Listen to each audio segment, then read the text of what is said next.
औज़ुबिल्लाहिमिनश्शैतानिर्रजीम बिस्मिल्लाहिर्रहमानिर्रहीम अस्सलामु अलैकुम वरहमतुल्लाहि वबरकातुहू। नाज़रीन कराम, मैं हूं फैसल सैयद। आप मेरा यूट्यूब चैनल देख रहे हैं। उम्मीद करता हूं आप जहां भी होंगे आप ताला की पनाह में आफियत से होंगे।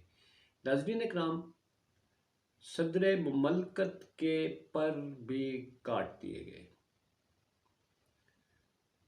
सुप्रीम कोर्ट ऑफ पाकिस्तान को पार्लियामेंट हाउस बुलाया जाए, पार्लियामेंट से बड़ी आवाज़।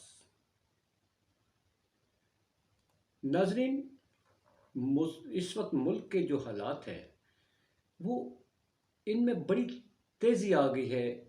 हर लम्हा कुछ ना कुछ नया होता जा रहा है। कल के दिन के वाक़यात उठाकर देख लें, आज के दिन उठाकर देख लें कि किस नोयत के जो है वो इस वक्त वाक़यात रूनुमा हो रहे हैं। कल तक इलेक्शन कमीशन जो है वो सुप्रीम कोर्ट ऑफ पाकिस्तान के साथ जो मामलात हैं, जो अहकामात हैं, उनकी पाबंदी करते हुए नज़र आ रहा था, उसके मुताबिक अमल करते हुए नज़र आ रहा था। मगर आज अचानक सुप्रीम कोर्ट ऑफ पाकिस्तान को इलेक्शन कमीशन ने भी चैलेंज कर दिया कि आपका सो मोटो जो है वो गलत है, आप आईनी हदूद से तजावज़ कर रहे हैं, आपका ये इख्तियार ही नहीं है कि हमें अहकामात दें।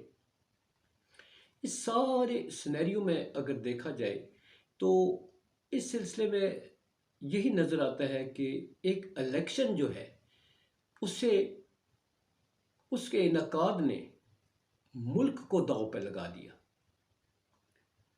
यानी एक आइन के अंदर चीज़ लिखी हुई है, अदालत कहती है कि आप इस आइन का जो कानून है, आइन के मुताबिक जो तजवीज़ किया गया है कि असम्बलियाँ टूटने के बाद 90 दिन में इलेक्शन करवाएं, तो अदालत के आइनी इख्तियारात जो हैं इलेक्शन के इनेकाद के लिए ये कहा जाता है कि ये पीटीआई के सहूलतकार है। भाई इसमें सहूलतकारी क्या है? आइन के मुताबिक 90 दिन में इलेक्शन करवाना आइन में मौजूद है, अदालत कहती है इस पर अमल करें, तो उसे पीटीआई का सहूलतकार कहा जाता है। फिर 4-3-3-4 का ये सिलसिला आप देख रहे हैं कितने दिनों से चल रहा है। इलेक्शन कमीशन जो है अब वो भी उसी रवश पर चल निकला है जिस रवश पर इस वक्त हमारे हुक्मरान चल रहे हैं। यानी आइन और कानून की बालादस्ती को सरेआम चैलेंज किया जा रहा है, अदालती इख्तियारात को सरेआम चैलेंज किया जा रहा है और अदारे चैलेंज कर रहे हैं। इसी ज़मन में एक आइनी अदारा, एक आइनी जो ओहदा है वो है सदर मुमलकत का, जो मुसल्लह अफवाज के कमांडर इन चीफ हैं। उनके पास भी आइन ने इख्तियार दे रखा है कि वो इलेक्शन कमीशन उनसे इलेक्शन के इनेकाद के लिए पाबंद है कि वो मशवरे से तारीख का जो है तारीख तय करे। इलेक्शन कमीशन चूँकि वो चाहता है कि हमें कोई हुक्म ना दे, ना अदालत ना सदर, और इलेक्शन कमीशन की इसी ख्वाहिश को, उनके इसी इख्तियारात को खुद मुख्तार, मुकम्मल तौर पर खुद मुख्तार बनाने के लिए आज पार्लियामेंट में एक बड़ा कानून जो है वो बना लिया गया, उसका मसवदा तैयार कर लिया गया। पार्लिमानी कमेटी बराए कानून साजी ने सदर का इख्तियार जो है इलेक्शन एक्ट, उसमें तरमीम का जो है वो मसवदा तैयार किया है। 57 और 58 जो उसके आर्टिकल है उसके तहत सदर से मशावरत का पाबंद है इलेक्शन कमीशन। अब इस इख्तियार को कानून साजी से तब्दील कर दिया जाएगा, सदर का इख्तियार ख़त्म कर दिया जाएगा और यूं इलेक्शन कमीशन जो है वो उसकी जान छुड़ा दी जाएगी सदर से मशावरत की। और दूसरी तरफ इलेक्शन कमीशन ने अदालत को चैलेंज कर लिया। मतलब ये कि ये हुकूमत चाहती है कि ना सदर का इख्तियार हो, ना अदालत का इख्तियार हो तो सिर्फ इस हुकूमत में बैठे हुए अफराद के पास, और इनके मंशा के मुताबिक अमल करने का पाबंद जो है वो इलेक्शन कमीशन खुद मुख्तारी से फैसला करे कि हमने इलेक्शन आज करवाने, कल करवाने या करवाने ही नहीं है। और उसे ना अदालत पूछे ना सदर पूछे। ये जो है आज कानून ये भी बना लिया गया है। अब सदर के इख्तियारात भी ख़त्म कर दिए गए। अब ले दे के सुप्रीम कोर्ट जो है उसको भी उसके इख्तियार ख़त्म। सदर ममलकत मुसल्ह अफवाज के कमांडर इन चीफ, उनके इख्तियार ख़त्म। अब रह गया एक अदारा पाक फ़ौज। अब देखते हैं कि उनके इख्तियारात ख़त्म करना, प्रमोशंस, पोस्टिंग, फिर तैनातियाँ जो होती हैं, सारा कुछ। अब उस सिलसिले में ये हुकूमत किस दिन जो है वो एक और तरमीम कर लेती है। ये है हमारी बदकिस्मती, हमारे इस मुल्क के हालात, जिसमें इस तरह की कानून साजियाँ की जाती हैं। अवाम के लिए कोई कानून साजी नहीं की गई। अवाम के साथ जो इस वक्त रेप केसेस है, उनको सरेआम फांसी लगाने का देखा कोई बिल पास हुआ हो? उस पर सारे मुखालफत करेंगे। अवाम को रिलीफ देने के मामले में अगर कोई बिल पास हो, बिल पेश किया जाए, उसकी सारे मुखालफत करेंगे।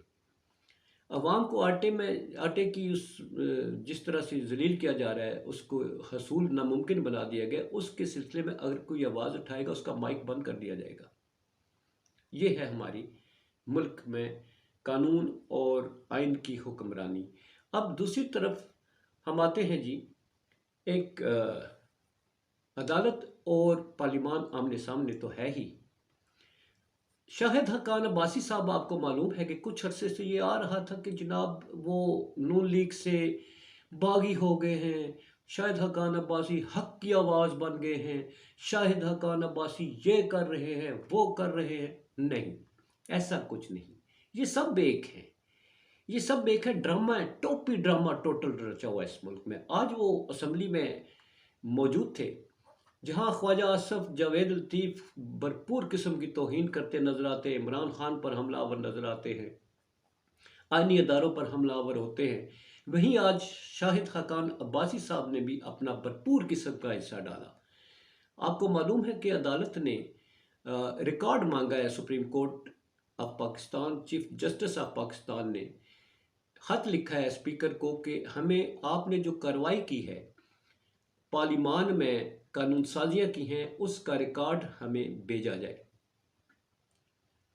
अब पहले तो स्पीकर ने ये मामला पार्लिमानी कमेटी को भेज दिया कि रिकॉर्ड देना या नहीं देना।